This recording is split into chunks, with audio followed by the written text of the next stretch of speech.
Donc le lavage des mains, le passage de l'eau alcoolisée, et là, j'avais communiqué avec le ministre pour lui dire, et ça a été suivi d'effets immédiats, on n'arrivait pas à trouver, là aussi, les gens, une complexité, l'OMS avait recommandé une formation hydroalcoolique dans laquelle il fallait qu'il y ait la glycine, de l'eau oxygénée, et puis je sais pas quoi.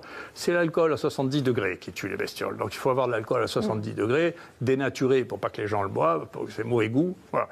Et avec ça, si on se passe 20 fois par jour les mains avec quelques gouttes d'alcool, le risque de transmission est extrêmement faible. D'ailleurs, je recommande à vos spectateurs et à vous-même de faire de la science, pour une fois, c'est-à-dire de l'observation. Observez n'importe qui autour de vous et posez-vous la question de savoir s'il a un rhume, comment il va vous le transmettre. Vous serez sidéré, en réalité, sauf s'il va par vraiment... mille façons différentes, j'imagine.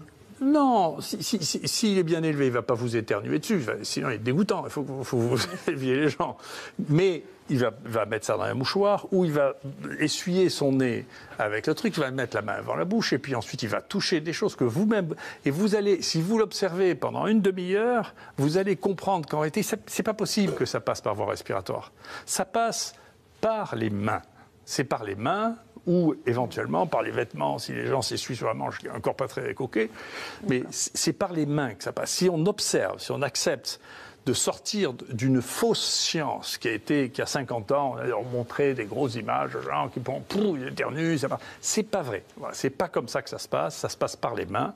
Et il suffit d'une demi-heure d'observation à chacun d'entre nous pour voir qu'il n'est pas possible que ça passe par autre chose que par les mains et ensuite sur les objets inanimés.